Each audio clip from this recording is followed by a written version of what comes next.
달빛 아래 사연 한수 채널 구독자 여러분, 오늘도 시청해주셔서 감사합니다. 행복하고 즐거운 시간 되시길 바라며 오늘의 사연 시작하겠습니다. 늦가을 밤에 미국 국제공항은 형광등 불빛 아래 냉기가 감돌았습니다. 승객들의 발소리와 기계음이 뒤섞인 그곳에서 707 특임단 중사 한유진은 평복 차림으로 보안검색대 앞에 섰죠. 검은색 후드티에 청바지, 그리고 낡은 운동화. 딸 지민의 손을 잡은 그녀의 모습은 여느 평범한 엄마와 다를 바 없었어요. 가방 속 물건들이 하나씩 꺼내지는 동안 유진은 습관처럼 허리를 곧게 펴고 서 있었습니다. 트레이 위로 지갑, 여권, 그리고 작은 파우치가 놓였죠. 보안 요원이 파우치를 열었습니다. 안에서 훈련 패치 몇 장과 낡은 상훈증이 나왔어요. 특수부대 마크가 선명한 패치, 그리고 대한민국 국방부라는 글자가 새겨진 증서. 보안감독관의 눈빛이 순간 비틀렸습니다.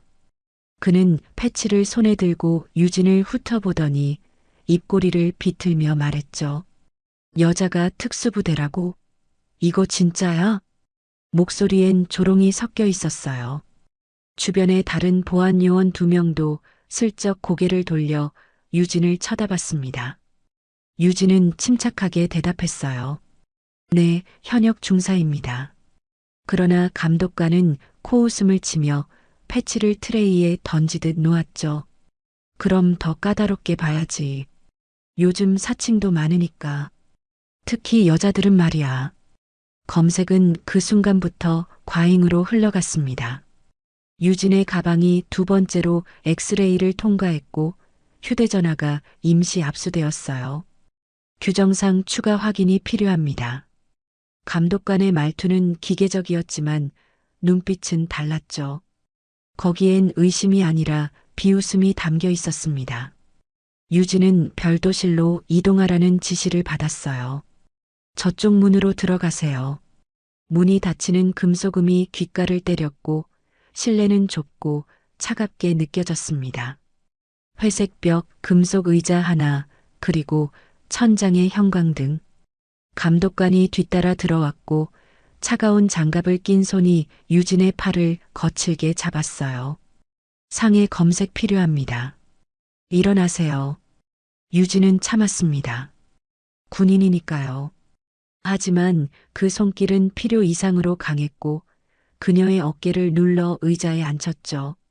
신발끈이 풀려 바닥에 떨어졌고 유진은 그것을 주우려 손을 뻗었지만 제지당했습니다. 움직이지 마세요. 그 순간 검색대 밖에서 지켜보던 딸 지민의 눈이 흔들렸어요. 9살 아이는 투명한 유리병 너머로 엄마가 의자에 눌려앉는 모습을, 신발끈이 바닥에 떨어지는 광경을 멍하니 바라보고 있었습니다. 엄마의 표정은 보이지 않았지만 어깨가 떨리는 게 느껴졌어요. 지민은 입술을 깨물며 눈물을 참으려 애썼지만 결국 떨리는 손으로 작은 휴대전화를 꺼냈습니다. 화면을 켜고 외할머니에게 영상전화를 걸었죠. 신호음이 2번 울렸고 화면에 외할머니의 얼굴이 떴습니다. 새벽 5시 서울. 외할머니는 방금 일어난 듯 머리를 단정히 빗지 않은 채였지만 눈빛만큼은 또렷했어요. 지민아, 무슨 일이니? 할머니 엄마가 군인이라서 잡혀갔어요. 아이의 목소리는 울음을 참으려 애쓰는 듯 가늘게 떨렸습니다. 화면 너머엔 잠긴 문과 유진의 그림자만 어른거렸어요. 지민은 엄마를 향해 손을 뻗었지만 문은 열리지 않았죠. 화면이 흔들리며 바닥의 신발끈, 금속 의자의 다리, 그리고 감독관의 뒷모습이 스쳐 지나갔습니다. 외할머니는 화면을 응시하며 천천히 눈을 감았어요. 숨을 한 번 깊이 들이마신 뒤 그녀는 침착하게 물었습니다. 지민아, 지금 어디 공항이지? 엄마 옆에 누가 있니? 아이는 떨리는 목소리로 공항 이름과 상황을 설명했어요. 외할머니는 고개를 끄덕이며 조용히 말했습니다. 알았어. 할머니가 지금 전화할게. 넌 엄마 근처에서 떨어지지 마. 통화가 끊긴 뒤 외할머니는 침대 옆 옷장을 열었습니다. 견장 3개가 달린 제복이 희미하게 빛났어요. 그녀는 제복을 쓰다듬으며 낮고 단단한 목소리로 중얼거렸죠. 딸이 아니라 대한민국 군인이 모욕당했구나. 그 말과 함께 별 13개 여군 가문의 밤이 시작되었습니다. 조용하지만 되돌릴 수 없는 움직임이 깨어났고 멀리 공항 별도실 안에선 유진이 차가운 벽에 등을 기댄 채 눈을 감고 있었어요. 그녀는 알고 있었습니다. 자신이 참는다고 해서 끝나지 않을 거라는 걸요. 아이의 전화 한 통이 이미 모든 걸 바꿔놓았으니까요. 서울의 새벽은 고요했습니다. 외할머니는 휴대전화를 내려놓고 창밖을 바라봤어요. 아직 어둠이 완전히 걷히지 않은 하늘 아래 도시의 불빛들이 깜빡이고 있었죠. 그녀는 책상 서랍을 열어 낡은 수첩을 꺼냈습니다. 거기엔 5명의 이름과 전화번호가 적혀 있었어요. 맏딸부터 막내까지 모두 군복을 입은 딸들이었죠. 첫 번째 전화는 마지에게 걸렸습니다. 신호음이 2번 울리자 곧바로 목소리가 들렸어요. 어머니. 마지 이모는 언제나 그랬듯 간결했습니다. 외할머니는 상황을 설명했고 마지 이모는 잠시 침묵하더니 대답했죠. 공항 CCTV 원본 경로와 무전 로그를 추적하겠습니다. 1시간 안에 보고 올리겠습니다. 2번째 전화는 둘째에게 걸렸어요. 공군 소장인 둘째 이모는 목소리부터 날카로웠습니다. 유진이가? 외할머니의 설명이 끝나자 둘째 이모는 즉각 반응했죠. 항공사 내부 매뉴얼 라인을 엽니다. 해당 공항과 협력 관계에 있는 항공사 본사 쪽에 연락할 수 있어요. 지금 당장 움직이겠습니다. 셋째 전화는 셋째 이모에게 연결되었습니다. 해병대 소장인 그녀는 거친 숨소리와 함께 전화를 받았어요. 새벽 훈련 중이었습니다. 무슨 일입니까?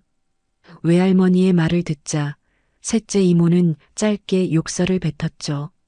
대외훈련 잠정 보류 성명으로 압박하겠습니다. 우리 조카가 그런 취급을 받았다면 이건 단순한 개인 문제가 아닙니다. 넷째 전화는 넷째 이모에게 걸렸어요. 특전사 교육부대 준장인 그녀는 차분하게 물었습니다. 증거는 확보됐습니까? 외할머니는 지민이 보낸 영상 파일을 언급했고 넷째 이모는 고개를 끄덕이는 듯한 기척을 냈죠. 보안 지침과 인권 규정 충돌 지점을 정리하겠습니다. 법적 대응 준비에 필요한 자료를 모으겠습니다. 마지막 전화는 막내 이모에게 걸렸습니다. 법무실 소장인 막내 이모는 이미 깨어 있었어요. 어머니, 예상했습니다. 지민이 전화 받고 바로 연락 올 줄 알았어요. 그녀의 목소리는 날카로웠지만 침착했죠. 증거보전 가처분과 민형사 동시 제기 준비를 시작하겠습니다. 미국 현지 변호사 라인도 확보할게요. 5통의 전화가 끝나고 외할머니는 창가에 섰습니다. 하늘이 서서히 밝아오고 있었어요. 그녀는 손녀 지민의 떨리던 목소리를, 딸 유진의 그림자를 떠올렸습니다. 분노가 아니라 차가운 결의가 그녀의 가슴을 채웠죠. 우리는 한 사람의 억울함을 지나치지 않는다. 그러나 같은 시각 미국 공항에서는 상황이 더 악화되고 있었습니다. 항공사 본사에서는 긴급 대책회의가 열렸고 누군가 빠르게 보도자료를 작성했어요. 승객이 공격적 태도를 보여 정당한 보안 절차를 진행했다는 내용이었죠. 새벽 6시 해당 보도자료가 주요 언론사에 배포되었습니다. 공항 측은 한 걸음 더 나아갔어요. 유진에게 탑승 거부를 통보한 겁니다. 보안상의 이유로 탑승이 불가능합니다. 다음 항공편을 이용해 주시기 바랍니다. 별도실 안에서 유진은 그 말을 듣고 눈을 감았어요. 지민이 밖에서 울고 있다는 걸 알았지만 문은 여전히 잠겨 있었습니다. 더 나쁜 건 그 다음이었어요. 감독관이 다시 들어오더니 이번엔 여성 보안요원 한 명을 대동했습니다. 신체 일부 노출 검사가 필요합니다. 상의를 벗어주세요. 유진의 손이 떨렸어요. 군인으로서 훈련받은 모든 인내심을 동원해도 이건 명백한 모욕이었죠. 그녀는 낮게 말했습니다. 법적 근거를 제시해 주십시오. 감독관은 비웃었어요. 여기서는 우리가 법입니다. 밖에서 지민은 유리벽을 두드리며 울고 있었습니다. 할머니와 통화한 뒤에도 엄마는 나오지 않았고 이제 또 다른 사람들이 방 안으로 들어가는 게 보였어요. 아이는 다시 휴대전화를 들었습니다. 이번엔 영상을 녹화하기 시작했죠. 떨리는 손으로 흐릿한 화면으로 하지만 멈추지 않고 녹화했습니다. 서울에서는 5 이모가 각자의 위치에서 움직이기 시작했어요. 마지 이모는 이미 국방부 사이버안보팀에 연락을 취했고 둘째 이모는 항공사 본사의 아시아 지부장에게 직통 전화를 걸었습니다. 셋째 이모는 훈련장에서 부대원들을 집합시켰고 넷째 이모는 특전사 내부 법무팀을 소집했죠. 막내 이모는 이미 미국 변호사와 화상회의를 시작한 상태였습니다. 외할머니는 모든 연락을 마친 뒤 제복을 꺼내 입었어요. 견장 3개가 어깨에 얹혀지는 순간 그녀의 눈빛이 달라졌습니다. 더 이상 할머니가 아니라 30년 군 생활을 마친 소장의 얼굴이었죠. 그녀는 거울을 보며 낮게 중얼거렸습니다. 별들이 움직인다. 상황은 더 나빠졌지만 우리는 물러서지 않는다. 태평양 너머 공항 별도실 안에서 유진은 여전히 버티고 있었어요. 그녀는 알고 있었습니다. 가족이 움직이기 시작했다는 걸요. 그리고 이 싸움은 이제 막 시작되었다는 것도요. 오전 10시 항공사 본사 회의실. 대변인은 준비된 문서를 읽어 내려갔습니다. 해당 사건은 정상적인 보안 절차의 일환이었으며 절차상 문제는 없었습니다. 기자들의 질문이 쏟아졌지만 대변인은 같은 말만 반복했어요. 절차상 문제 없음. 마치 녹음기처럼요. 같은 시각 편집된 CCTV 클립 하나가 익명 계정을 통해 유출되었습니다. 영상은 겨우 30초 길이었어요. 유진이 보안 요원에게 손을 휘두르는 듯한 장면, 감독관이 제지하는 모습, 그리고 별도실로 이동하는 뒷모습. 영상엔 음성이 없었고 앞뒤 맥락도 잘려 있었죠. 하지만 몇몇 매체는 그 영상을 받았었습니다. 특수부대 출신 승객, 공항에서 난동이라는 제목과 함께요. 서울의 외할머니는 그 기사를 보며 천천히 고개를 저었어요. 시작했구나. 그녀는 즉시 마지 이모에게 연락했습니다. 편집된 영상이 돌고 있어. 원본을 찾아야 해. 마지 이모는 이미 움직이고 있었어요. 타임코드와 해시값을 대조 중입니다. 메타데이터를 분석하면 편집 지점이 드러날 겁니다. 둘째 이모는 항공사 내부 인트라넷에 접근할 수 있는 협력자를 찾고 있었습니다. 공군 소장으로서 쌓아온 인맥이 빛을 발했죠. 아시아 지부의 한 직원이 조심스럽게 연락을 해왔어요. 내부 매뉴얼에 이상한 문구가 있습니다. 위기 상황 발생 시 언론 대응은 일괄적으로 절차상 문제 없으므로 통일할 것이라는 지침이 있어요. 둘째 이모는 그 문구를 받아 적으며 입술을 깨물었습니다. 조직적이군. 그녀는 즉시 그 내용을 막내 이모에게 전달했어요. 법무실 소장인 막내 이모는 그 문구를 보자마자 의미를 파악했죠. 이건 은폐 매뉴얼이야. 사건이 터지면 무조건 덮으라는 거지. 셋째 이모는 다른 방식으로 접근했습니다. 해병대 소장인 그녀는 대외협력 훈련을 잠정 보류한다는 성명을 발표했어요. 대한민국 군인에 대한 부당한 처우가 해결되지 않는 한 해당 국가와의 협력 훈련은 재검토될 것입니다. 성명은 간결했지만 파장은 컸죠. 국방부 브리핑에서 기자들이 질문을 쏟아냈고 외교부도 술렁이기 시작했습니다. 넷째 이모는 특전사 교육부대에서 자료를 정리하고 있었어요. 보안검색 관련 국제 지침, 인권보호 규정, 그리고 여군에 대한 차별적 처우 사례들. 그녀는 두꺼운 파일을 책상 위에 쌓아두고 형광펜으로 핵심 문구를 표시했습니다. 이건 명백한 규정 위반이야. 보안 지침과 인권 규정이 충돌하는 지점이 여기야. 막내 이모는 미국 현지 변호사와 화상회의를 이어가고 있었어요. 상대는 민권 전문 변호사였고 과거 공항 보안 과잉 사건을 여러 건 다룬 경험이 있었죠. 증거 보전이 최우선입니다. 원본 CCTV를 확보하지 못하면 이 싸움은 어려워집니다. 막내 이모는 고개를 끄덕이며 대답했어요. 이미 움직이고 있습니다. 우리 언니가 찾아낼 겁니다. 그러나 상대도 만만치 않았습니다. 항공사는 내부 제보자를 색출하기 시작했어요. 둘째 이모에게 정보를 제공했던 직원은 갑자기 휴가를 떠나라는 지시를 받았고 그의 사무실 컴퓨터는 원격으로 초기화되었습니다. 공항 측은 변호사를 통해 명예훼손 및 허위사실 유포를 이유로 법적 대응을 검토 중이라는 경고문을 보냈죠. 마지 이모는 밤을 새워 데이터를 분석했습니다. 유출된 영상의 메타데이터를 뜯어보니 편집 흔적이 명확했어요. 타임코드가 3군데에서 점프했고 원본 파일명의 일부가 남아 있었죠. 그녀는 그 파일명을 추적해 공항 내부 서버의 백업 경로를 찾아냈습니다. 찾았어. 마지 이모는 낮게 중얼거리며 외할머니에게 연락했어요. 원본 경로를 확보했습니다. 하지만 접근 권한이 필요합니다. 외할머니는 잠시 생각하더니 대답했습니다.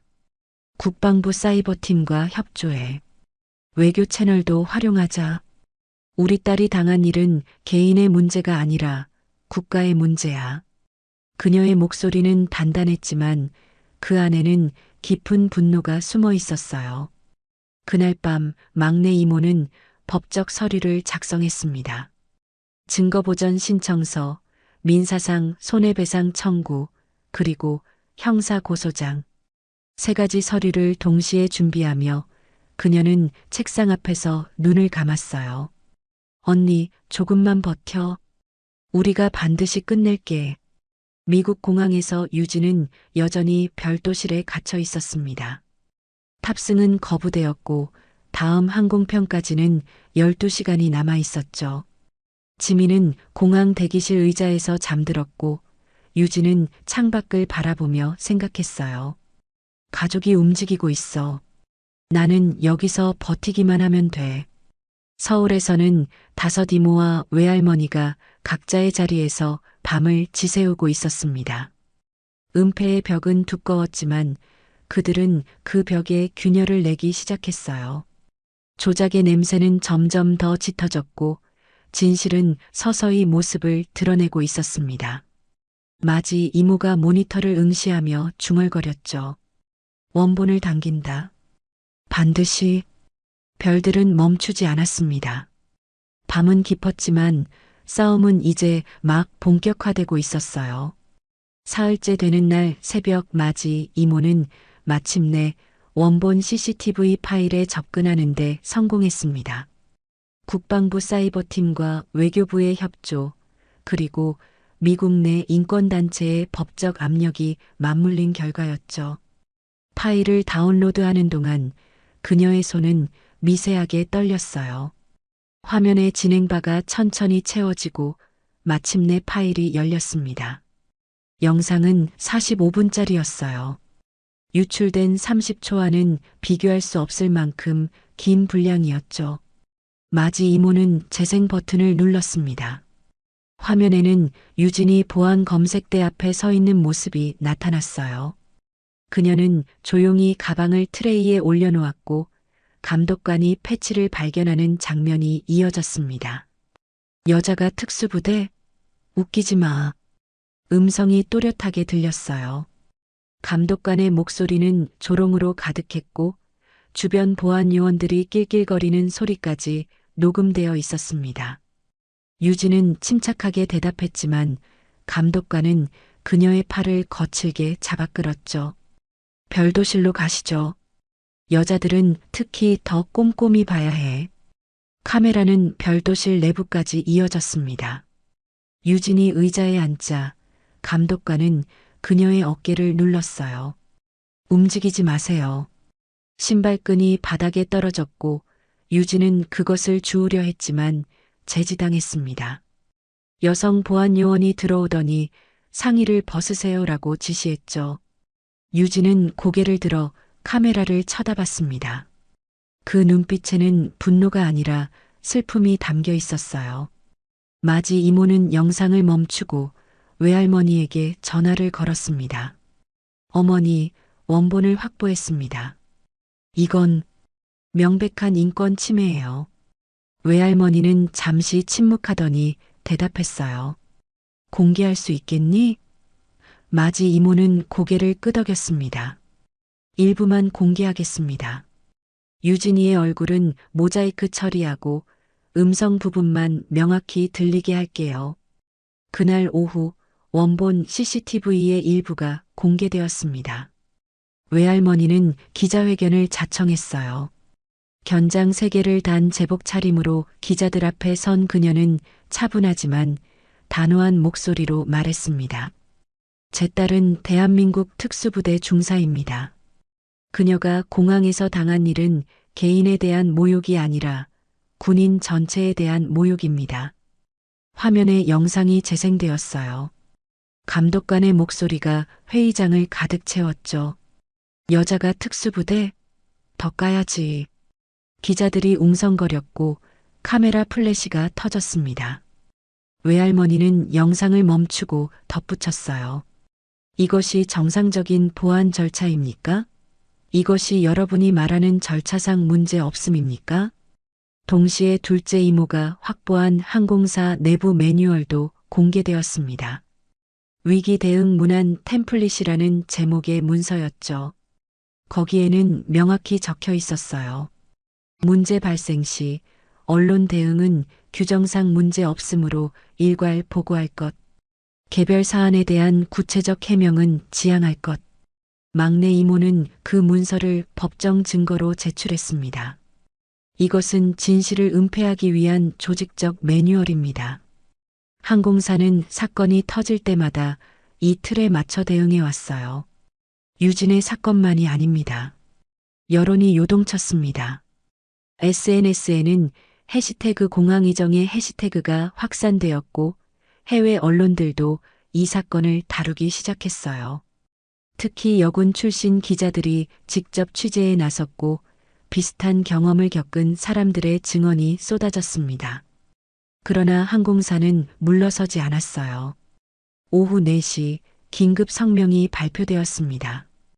해당 영상은 맥락이 왜곡되었으며 승객의 비협조적 태도가 선행되었다. 우리는 합의를 통한 원만한 해결을 제안한다. 성명서와 함께 합의 제안서가 유진에게 전달되었죠. 금액은 상당했습니다. 10만 달러, 그리고 완전한 비공개 서약. 막내 이모는 그 제안서를 읽고 찢어버렸어요. 합의는 침묵의 다른 이름이야. 우리가 원하는 건 돈이 아니라 정의야. 그녀는 즉시 거절 의사를 통보했고 오히려 손해배상 청구 금액을 상향 조정했습니다.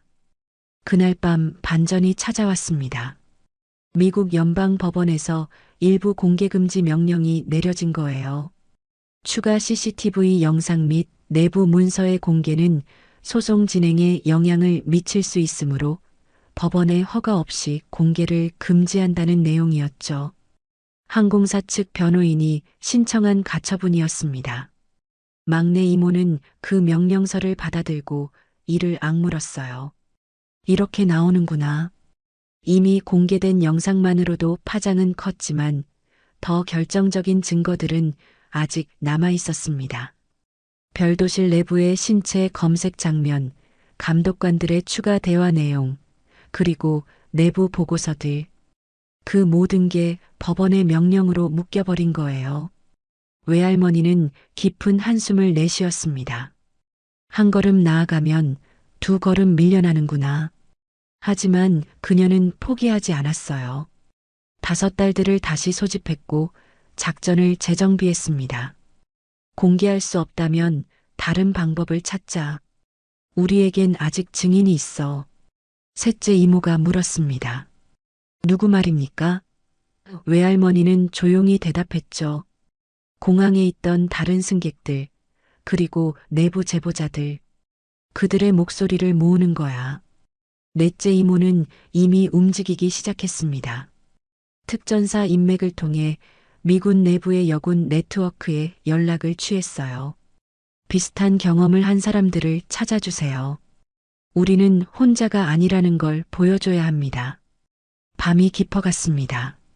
원본 영상은 빛을 발했지만 더 큰 벽이 그들 앞을 막아섰어요. 하지만 별 13개 가문은 멈추지 않았습니다. 마지 이모가 모니터 앞에서 중얼거렸죠. 반전 뒤에는 반드시 역풍이 온다. 우리는 그걸 알고 있어. 일주일이 흘렀습니다.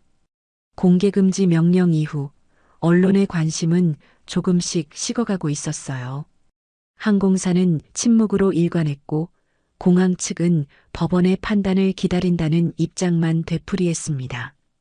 하지만 외할머니와 5 이모는 다른 전선을 준비하고 있었죠. 서울 시간 오전 8시 기자회견장이 다시 열렸습니다.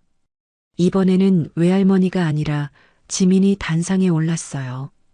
9살 아이는 떨리는 손으로 마이크를 잡았습니다. 카메라 플래시가 터지고 기자들의 시선이 집중되었죠. 지민은 준비해온 종이를 펼쳤지만 곧 그것을 접고 고개를 들었어요. 저는 한지민이에요. 엄마 이름은 한유진이고 특수부대 중사예요. 아이의 목소리는 작았지만 또렷했습니다. 회의장이 조용해졌어요. 지민은 숨을 한 번 크게 들이마시고 이어갔죠. 공항에서 엄마가 잡혀갈 때 저는 무서웠어요. 엄마는 아무 말도 안 했어요. 소리도 지르지 않았고 화내지도 않았어요. 그냥 참았어요. 군인이니까 참았대요. 지민의 눈가가 붉어졌습니다. 하지만 눈물을 흘리지는 않았어요. 엄마는 나쁜 사람이 아니에요. 엄마는 나라를 지키는 군인이에요. 그런데 왜 엄마를 그렇게 대했어요? 아이의 질문에 아무도 대답하지 못했습니다. 카메라 셔터 소리만 회의장을 채웠죠. 지민은 마지막으로 한 문장을 덧붙였어요. 엄마 같은 군인이 또 이런 일을 겪으면 안 돼요. 제발이요. 그리고 단상에서 내려왔습니다. 외할머니가 손녀를 안아주었고 지민은 그제야 할머니 품에서 조용히 울었어요. 그 장면은 전 세계로 퍼져나갔습니다. 아이의 말은 번역되어 수십 개 언어로 확산되었고 SNS에서는 해시태그 FORJIMINSMOM이라는 해시태그가 트렌드에 올랐죠. 사람들은 분노했고 공감했으며 연대했습니다. 같은 날 오후 예상치 못한 증언자가 나타났어요. 미군 고문관 출신 변호사인 제임스 맥클린이었습니다. 그는 한국군과의 합동훈련에서 707특임단을 직접 경험한 적이 있었죠. 그가 발표한 성명서는 간결했지만 강력했습니다. 나는 707특임단을 안다. 그들은 세계에서 가장 절제된 전사들이다. 한유진 중사가 공격적이었다는 주장은 그녀를 아는 사람이라면 절대 할 수 없는 말이다. 맥클린은 기자회견에서 직접 증언했어요. 나는 그녀와 함께 훈련한 적이 있다. 그녀는 극한의 상황에서도 냉정함을 잃지 않았다. 만약 그녀가 정말로 공격적이었다면 그건 상대방이 먼저 선을 넘었다는 뜻이다. 그의 증언은 무게가 있었습니다. 전직 군인이자 변호사, 그리고 현장을 직접 경험한 증인. 언론은 다시 들끓었고 항공사는 또 한 번 궁지에 몰렸어요. 셋째 이모는 이 기회를 놓치지 않았습니다. 그녀는 여군 연대 회의를 소집했어요. 한국뿐 아니라 미국, 캐나다, 호주의 여군 단체들이 참여했습니다. 화상회의 화면에는 수십 명의 얼굴이 떠 있었죠. 각자 다른 나라, 다른 부대, 하지만 같은 경험을 공유한 사람들이었어요. 한미군 조종사가 발언했습니다. 저도 비슷한 일을 겪었어요. 공항에서 여자가 전투기를 몰아? 라는 말을 들었죠. 그때 저는 참았어요. 하지만 이제는 더 이상 참지 않겠습니다. 또 다른 여군이 이어갔어요. 우리는 국가를 지키지만 정작 우리 자신은 지켜지지 못하고 있어요. 한유진 중사의 사건은 우리 모두의 이야기입니다. 셋째 이모는 그들의 말을 듣고 고개를 끄덕였습니다. 우리는 혼자가 아닙니다. 이 싸움은 한 사람을 위한 게 아니라 우리 모두를 위한 겁니다. 회의가 끝난 뒤 공동 성명서가 작성되었어요. 15개국 여군 단체가 서명했고 성명서는 각국 국방부와 주요 언론사에 전달되었습니다. 공항 노조도 움직이기 시작했습니다. 내부 제보자들이 익명으로 증언을 보내왔어요. 우리는 이런 일이 처음이 아니라는 걸 알고 있습니다. 하지만 회사는 항상 덮으려고만 했죠. 한보안 요원은 자신의 경험을 털어놨어요. 저도 과잉 검색을 지시받은 적이 있습니다. 특히 여성 승객에게요. 거부하면 감봉 대상이 되었어요. 둘째 이모는 이 증언들을 모아 정리했습니다. 패턴이 보였어요. 특정 승객 유형에 대한 차별적 지침, 내부 고발자에 대한 보복, 그리고 조직적인 은폐. 이건 시스템의 문제야. 개인의 잘못이 아니라 구조 자체가 썩어 있는 거야. 넷째 이모는 이 자료들을 법정 증거로 추가 제출했습니다. 막내 이모는 변호인단을 확대했어요. 인권 전문 변호사 3명이 합류했고 국제인권단체도 법정 의견서를 제출하겠다고 밝혔습니다. 그러나 여론의 물결이 거세지자 반대 목소리도 커졌습니다. 일부 보수 매체는 정치적 과잉 대응이라는 프레임을 씌웠어요. 한 개인의 불만이 국제 문제로 비화되고 있다는 논평이 나왔죠. 군인이라고 해서 특별 대우를 받아야 하는가라는 칼럼도 실렸습니다. 유진은 그런 기사들을 보며 괴로워했어요. 미국에서 돌아온 뒤 그녀는 집에 틀어박혀 있었습니다. 내가 모두를 끌어들였어요. 어머니, 이모들, 그리고 이제는 전 세계 여군들까지. 유진의 목소리는 떨렸고 자책감이 그녀를 짓눌렀어요. 넷째 이모가 유진의 집을 찾아왔습니다. 그녀는 조용히 유진의 손을 잡았어요. 유진아, 규정은 사람을 지키라고 있는 거야. 내가 그걸 몸으로 증명했어. 유진은 고개를 저었지만 넷째 이모는 놓지 않았죠. 너 혼자 끌어들인 게 아니야. 우리가 함께 선택한 거야. 이건 내 싸움이 아니라 우리 모두의 싸움이야. 그날 저녁 외할머니는 여당급 지휘참모 회의에 참석했습니다. 은퇴한 지 오래였지만 그녀의 목소리는 여전히 무게가 있었어요. 회의장에 모인 장성들 앞에서 그녀는 딱 한 줄을 남겼습니다. 우리는 군복을 벗은 상태로도 명예를 지킵니다. 별들의 결의가 다시 정렬되었습니다. 세계의 공감이 모여들고 침묵하던 증인들이 목소리를 내기 시작했어요. 악화의 곡선 끝에서 그들은 한 번 더 버텼습니다. 2주일째 상황은 다시 교착 상태에 빠졌습니다. 공개금지 명령이 강화되었어요. 연방 법원은 추가 증거 제출마저 제한했고 항공사 측 변호인은 원고 측의 언론 플레이가 공정한 재판을 방해하고 있다며 강하게 항의했죠. 법정은 양측에게 침묵을 요구했고 언론은 새로운 소재를 찾아 떠나기 시작했습니다. 더 큰 문제는 내부에서 터졌어요. 둘째 이모에게 정보를 제공했던 항공사 내부 제보자가 완전히 잠적했습니다. 마지막 연락은 일주일 전이었죠. 더 이상 연락하지 마세요. 저도 가족이 있습니다라는 짧은 메시지만 남긴 채였어요. 둘째 이모는 그 문자를 보며 주먹을 쥐었습니다. 협박을 받았구나. 공항 노조에서 증언을 약속했던 보안 요원들도 하나둘 입을 닫기 시작했어요. 익명 게시판에 올라왔던 글들이 삭제되었고 연락이 두절되었습니다. 누군가 조직적으로 증인들을 회유하거나 협박하고 있었던 거예요. 막내 이모는 이를 법원에 보고했지만 구체적인 증거가 없어 받아들여지지 않았습니다. 일부 매체는 프레임을 바꾸기 시작했어요. 과연 이것이 정의인가 아니면 정치적 쇼인가라는 제목의 기사가 실렸고 군인 가족의 특권 의식을 비판하는 칼럼이 등장했습니다. 한 유명 방송인은 개인의 불만을 국가 문제로 키운 것은 과잉 대응이라고 말했죠. 댓글창에는 찬반 논쟁이 격렬하게 벌어졌어요. 유진은 그런 기사들을 하나하나 읽으며 무너져갔습니다.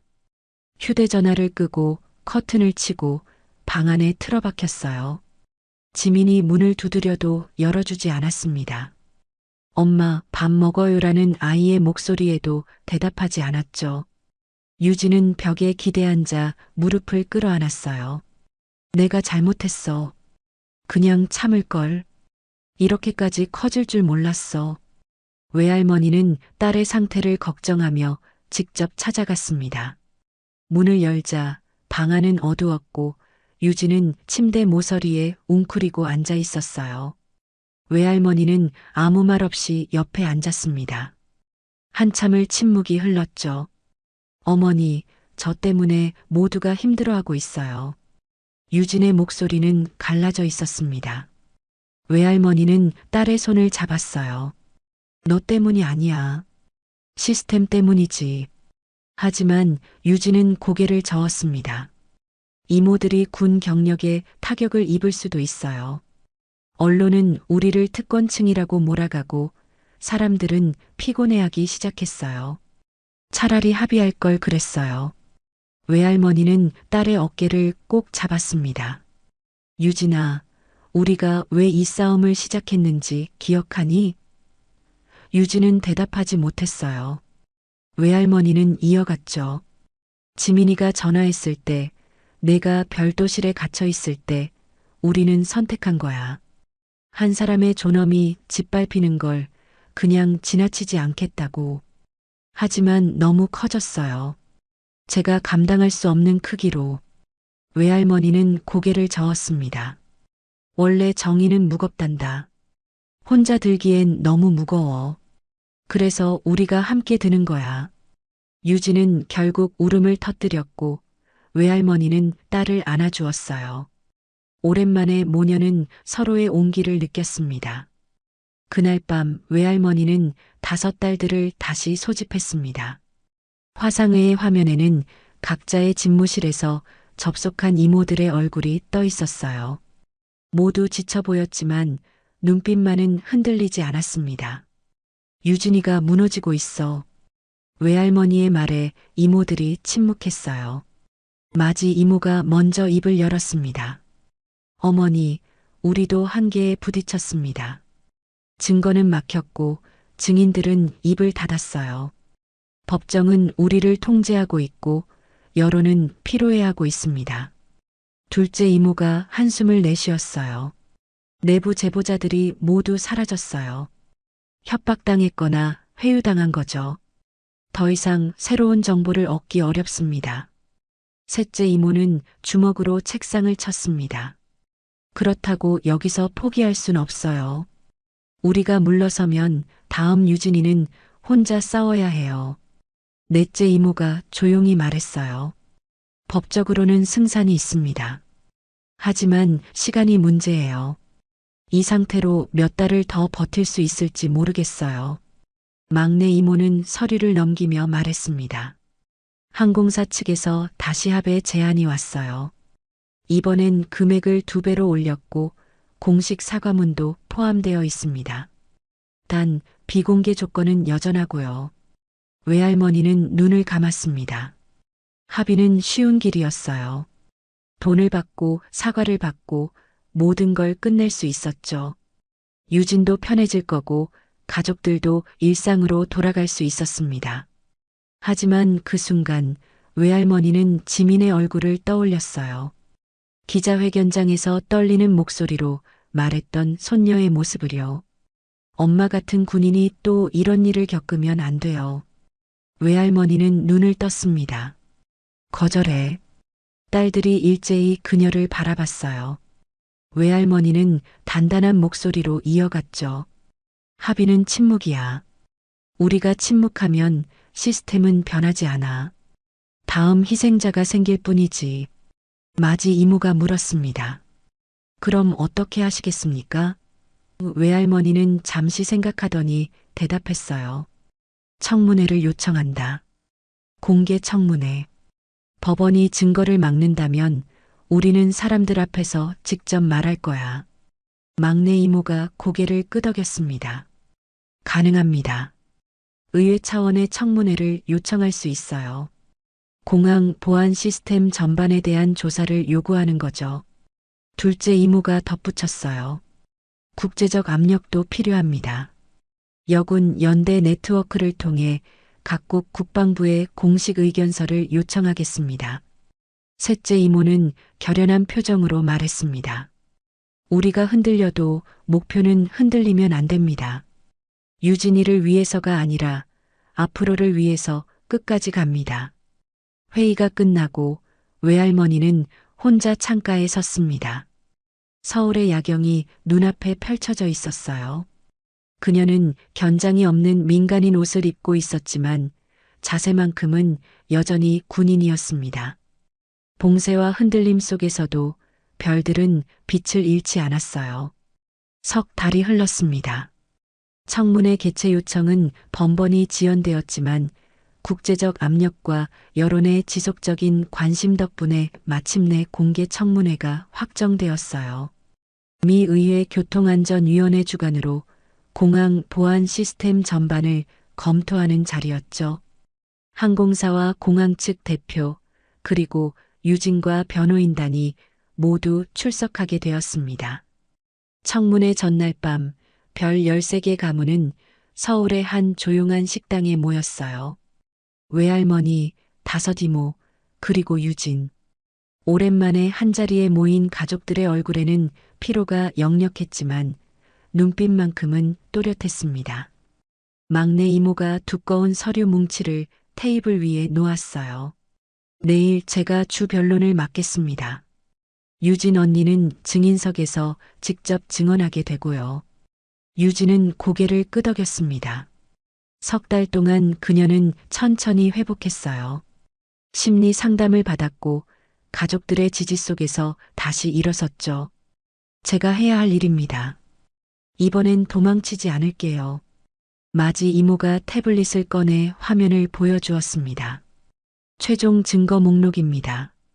원본 CCTV 전체, 편집 전후 비교 영상, 항공사 내부 매뉴얼, 그리고 익명 증언 12건. 법원의 공개금지 명령이 청문회에는 적용되지 않으니 모두 제출 가능합니다. 둘째 이모가 덧붙였어요. 국제여군 네트워크에서 지지 성명서를 보내왔습니다. 23개국 47개 단체가 서명했어요. 내일 청문회장에 전달될 겁니다. 셋째 이모는 와인 잔을 들어 올렸습니다. 우리는 여기까지 왔어. 내일은 마지막 고비야. 모두 힘내자. 가족들이 잔을 부딪혔고 작은 소리가 식당에 울렸어요. 지민도 주스 잔을 들고 함께 했습니다. 엄마, 할머니, 이모들 모두 힘내세요. 다음 날 아침 청문회장은 긴장감으로 가득했습니다. 방청석에는 언론사 기자들과 시민단체 관계자들이 빼곡히 앉아 있었어요. 카메라가 곳곳에 설치되었고 생중계가 준비되었습니다. 항공사 측에서는 CEO와 법무팀장, 그리고 변호인단이 출석했죠. 공항 측 보안 책임자도 자리에 있었습니다. 오전 10시 청문회가 시작되었어요. 위원장이 개회를 선언하고 먼저 항공사 측 진술이 이어졌습니다. CEO는 준비된 원고를 읽었어요. 우리는 승객의 안전을 최우선으로 하는 보안 절차를 운영하고 있습니다. 해당 사건은 절차에 따른 정당한 조치였으며 막내 이모가 손을 들었습니다. 이에 있습니다. 증거 제시를 요청합니다. 위원장이 고개를 끄덕였고 스크린에 영상이 재생되기 시작했어요. 원본 CCTV였습니다. 45분짜리 전체 영상이 속도를 높여 재생되었죠. 유진이 보안 검색대에 서는 장면, 감독관이 패치를 발견하고 비웃는 표정, 그리고 음성이 흘러나왔습니다. 여자가 특수부대? 웃기지 마. 더 까야지. 방청석이 술렁였어요. 영상은 계속 이어졌습니다. 유진의 팔을 거칠게 잡아 끄는 장면, 별도실로 강제로 이동시키는 모습, 의자에 눌러앉히는 장면, 그리고 가장 결정적인 부분이 나왔어요. 감독관이 여성 보안 요원에게 지시하는 음성이었습니다. 상해 벗게 해. 여자 군인들은 특히 더 철저히 봐야 해. 요즘 애들이 다 사칭하니까. 스크린 앞이 정적에 휩싸였습니다. 항공사 CEO의 얼굴이 굳어졌어요. 막내 이모는 침착하게 다음 증거를 제시했습니다. 이것은 편집 전후 비교 영상입니다. 화면이 둘로 나뉘며 유출되었던 30초짜리 영상과 원본이 동시에 재생되었죠. 편집 지점이 빨간색으로 표시되었고 잘려나간 부분이 명확히 드러났습니다. 보시다시피 유출 영상은 고의로 맥락을 왜곡했습니다. 승객의 공격적 태도라는 주장은 조작된 증거에 기반한 거짓입니다. 막내 이모는 다음 서류를 꺼냈어요. 그리고 이것은 항공사 내부 위기 대응 매뉴얼입니다. 스크린에 문서가 확대되어 나타났습니다. 문제 발생 시 절차상 문제 없으므로 일괄 보고라는 문구가 형광펜으로 표시되어 있었어요. 이것은 진실을 은폐하기 위한 조직적 지침입니다. 사건을 조사하는 게 아니라 무조건 덮으라는 매뉴얼이죠. 위원 중 한 명이 항공사 CEO에게 물었습니다. 이 매뉴얼을 인정하십니까? CEO는 잠시 망설이다가 대답했어요. 그것은 오래된 문서이며 현재는 개정. 막내 이모가 끼어들었습니다. 작성 날짜를 보십시오. 석 달 전입니다. 이 사건 직후에 급히 배포된 문서예요. CEO는 더 이상 대답하지 못했습니다. 다음은 익명 증언 차례였어요. 화면에 음성만 변조된 전 직원의 증언이 재생되었습니다. 저는 5년간 보안 요원으로 근무했습니다. 여성 승객, 특히 젊은 여성에게는 더 까다롭게 검색하라는 지시를 받았어요. 거부하면 인사평가에 불이익을 받았습니다. 또 다른 증언이 이어졌어요. 내부 고발을 시도한 동료가 있었습니다. 그는 다음날 정직 처분을 받았고 한 달 뒤 사직했어요. 회사는 문제를 개선하는 게 아니라 문제를 제기하는 사람을 제거했습니다. 12건의 증언이 모두 재생된 뒤 청문회장은 무거운 침묵에 잠겼어요. 위원장이 유진을 증인석으로 불렀습니다. 한유진 중사, 증인석으로 나와주시기 바랍니다. 유진은 천천히 일어났습니다. 군복이 아닌 정장 차림이었지만 그녀의 걸음걸이는 여전히 군인이었어요. 증인석에 앉자 수십 개의 카메라가 그녀를 향했습니다. 위원장이 물었어요. 중사님, 그날 공항에서 무슨 일이 있었는지 직접 말씀해 주시겠습니까? 유진은 숨을 깊이 들이마셨습니다. 그리고 입을 열었어요. 저는 딸과 함께 귀국하는 길이었습니다. 보안 검색은 당연한 절차라고 생각했고 협조할 준비가 되어 있었죠. 하지만 유진의 목소리가 잠시 떨렸지만 곧 다시 단단해졌습니다. 감독관은 제가 군인이라는 이유로 저를 의심했습니다. 여자가 특수부대라는 게 믿기지 않는다며 더 철저히 검색하겠다고 했어요. 저는 참았습니다. 군인이니까요. 하지만 별도실에서 상의를 벗으라는 요구를 받았을 때 저는 깨달았습니다. 이건 보안 절차가 아니라 모욕이라는 걸요. 유진은 방청석을 향해 고개를 돌렸어요. 거기엔 지민이 외할머니 손을 잡고 앉아 있었습니다. 제 딸이 그 모든 걸 지켜봤습니다. 9살 아이가 엄마가 갇히는 걸 보며 울었어요. 그게 제일 아팠습니다. 항공사 대표가 마침내 입을 열었습니다. 중사님께 사과드립니다. 그의 목소리는 떨렸어요. 내부 조사 결과 조작된 문항과 은폐 시도가 있었음을 확인했습니다. 회사를 대표하여 깊이 사과드립니다. 감독관은 이미 직위해제 상태였고 검찰 기소 방침이 통보되었습니다. 위원장이 망치를 두드렸어요. 본 청문회는 공항 보안 지침 전면 재검토를 권고합니다. 외할머니는 방청석에서 조용히 눈을 감았습니다. 옆에서 지민이 물었어요. 할머니, 우리 이긴 거예요? 외할머니는 손녀의 머리를 쓰다듬으며 대답했습니다. 그래, 우리는 이겼단다. 하지만 더 중요한 건 이제 시작이라는 거야. 청문회가 끝난 지 6달이 흘렀습니다. 계절은 다시 가을로 접어들고 있었어요.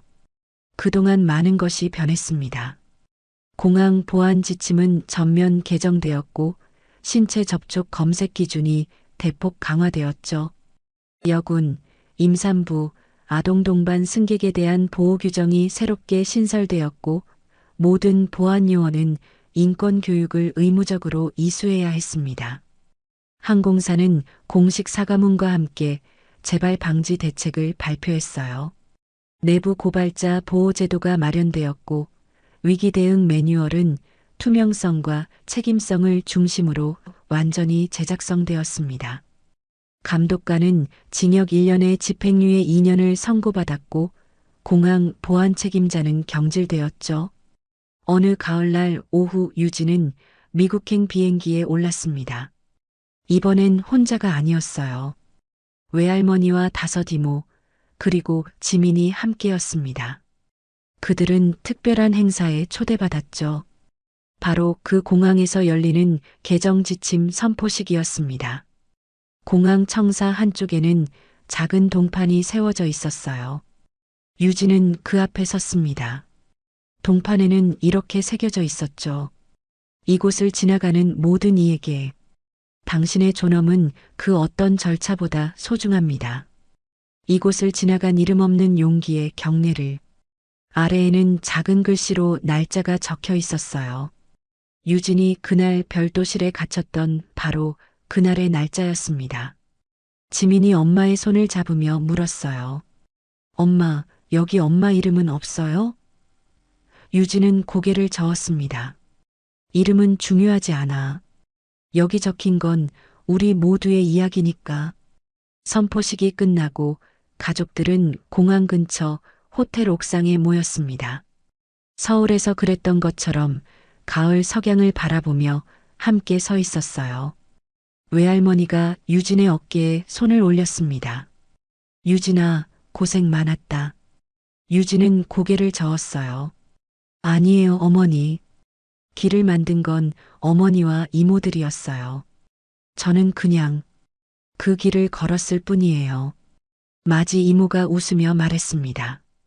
아니야, 유진아. 내가 먼저 서 있었어. 우리는 그냥 내 뒤에 섰을 뿐이야. 둘째 이모가 덧붙였어요. 그리고 함께 걸었지. 그게 가족이잖아. 셋째 이모는 멀리 보이는 활주로를 바라보며 말했습니다. 이제 저 활주로를 지나가는 사람들은 조금 더 안전할 거야. 유진이 내가 버텨줬기 때문이지. 넷째 이모가 고개를 끄덕였어요. 규정은 사람을 지키라고 있는 거야. 우리가 그걸 증명했어. 막내 이모는 서류 가방에서 한 장의 문서를 꺼냈습니다. 이거 봐. 오늘 아침에 도착한 건데. 그것은 국제여군 연맹에서 보낸 감사패였어요. 당신들의 용기가 세계를 변화시켰습니다라는 문구가 적혀 있었죠. 외할머니는 그 패를 받아들고 천천히 읽었습니다. 그리고 유진에게 건네주며 말했어요. 이건 내 거야. 내가 받아야 해. 하지만 유진은 고개를 저었습니다. 아니에요. 이건 우리 모두의 것이에요. 별 13개 가문의 거예요. 지민이 할머니의 옷자락을 잡아당겼어요. 할머니, 별 13개가 뭐예요? 우리 가족은 7명인데요. 외할머니는 손녀를 안아들며 웃었습니다.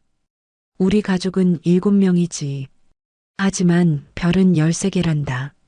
지민이 고개를 갸우뚱했어요. 외할머니가 설명했습니다. 할머니 별 3개, 이모들 별 10개, 그리고 외할머니는 유진을 바라보며 말을 이었죠. 내 엄마가 마지막 별이야. 13번째 별. 석양이 그들의 견장을 비췄습니다. 외할머니의 별 3개, 마지 이모와 둘째 이모와 셋째 이모의 별 2개씩, 넷째 이모의 별 1개, 막내 이모의 별 2개. 그리고 유진은 군복을 입지 않았지만 석양빛이 그녀의 어깨를 비추는 순간 마치 보이지 않는 별이 거기 있는 것만 같았어요. 외할머니가 유진의 어깨를 두드렸습니다. 우리 가족의 별은 13개다. 내가 마지막 별이야, 유진아. 유진은 눈물을 글썽이며 대답했어요. 저는 부족했어요. 무너지기도 했고 도망치고 싶기도 했어요. 그래도 끝까지 섰잖니. 마지 이모의 말에 다른 이모들이 고개를 끄덕였습니다. 둘째 이모가 말했어요. 군인은 쓰러지지 않는 사람이 아니야. 쓰러져도 다시 일어서는 사람이지. 셋째 이모가 덧붙였죠. 그리고 혼자 일어서는 게 아니라 함께 일어서는 거야. 넷째 이모는 유진의 손을 잡았습니다. 너는 잘했어, 유진아. 정말 잘했어. 막내 이모가 마지막으로 말했어요. 그리고 이제 우리의 이야기는 다른 사람들의 힘이 될 거야. 하늘이 붉게 물들고 있었습니다. 가족들은 나란히 서서 석양을 바라봤어요. 지민이 작은 목소리로 물었습니다. 할머니, 우리 이야기를 사람들이 기억할까요? 외할머니는 손녀의 머리를 쓰다듬으며 대답했습니다. 기억할 거야. 사람들은 우리를 이렇게 기억할 거란다. 절차보다 사람을, 권위보다 존엄을 택한 별 13개의 가문이라고. 멀리서 비행기가 이륙하는 소리가 들렸어요. 거대한 금속 덩어리가 활주로를 달려 하늘로 떠올랐습니다. 그 비행기 안에는 수백 명의 승객이 타고 있었고 그들은 새로운 규정 아래 조금 더 안전하게, 조금 더 존중받으며 여행할 수 있게 되었죠. 유진은 그 비행기를 바라보며 생각했습니다. 내가 겪은 고통이 헛되지 않았구나. 이제 누군가는 내가 겪은 일을 겪지 않아도 되겠구나. 그 생각만으로도 가슴이 따뜻해졌어요. 외할머니가 마지막으로 말했습니다. 우리는 한 사람의 명예로 제도를 움직였어. 그게 군인의 길이고 그게 우리 가문의 길이야. 다섯 이모가 일제히 대답했어요. 예, 어머니. 유진도 고개를 끄덕이며 대답했습니다. 예, 어머니. 석양이 완전히 지고 밤하늘에 별들이 하나둘 떠오르기 시작했습니다. 진짜 별들이었죠. 지민이 하늘을 가리키며 소리쳤어요. 저기 별이다. 하나, 둘, 셋. 아이는 열심히 별을 세었습니다. 그리고 13번째 별을 가리키며 웃었어요. 13, 우리 가족별이다. 가족들이 함께 웃었습니다. 그 웃음 속에는 고통도 있었고, 눈물도 있었고, 싸움도 있었지만, 무엇보다 사랑이 있었어요. 그리고 정의가 있었습니다. 별 13개 여군 가문의 이야기는 그렇게 끝났습니다. 아니, 끝난 게 아니라 새로운 시작이었죠. 그들이 만든 길 위로 더 많은 사람이 걸을 것이고, 그들이 세운 기준이 더 많은 일을 보호할 것이었습니다. 하늘의 별들이 반짝였습니다. 13개의 별처럼, 아니, 그보다 더 많은 별들이 밤하늘을 채우고 있었어요. 그 모든 별이 누군가의 용기였고, 누군가의 희생이었으며, 누군가의 사랑이었습니다. 유진은 가족들과 함께 서서 그 별들을 바라봤습니다. 이제 그녀는 알았어요. 자신이 혼자가 아니었다는 것을, 그리고 앞으로도 혼자가 아닐 거라는 것을요. 어머니와 5 이모의 별이 하나의 선으로 이어졌습니다. 그리고 그 끝에 유진의 별이 빛나고 있었어요. 13번째 별 마지막 별이지만 동시에 새로운 시작의 별이었습니다. 사람들은 그들을 기억할 것입니다. 절차보다 사람을, 권위보다 존엄을 택한 별 13개의 가문으로요.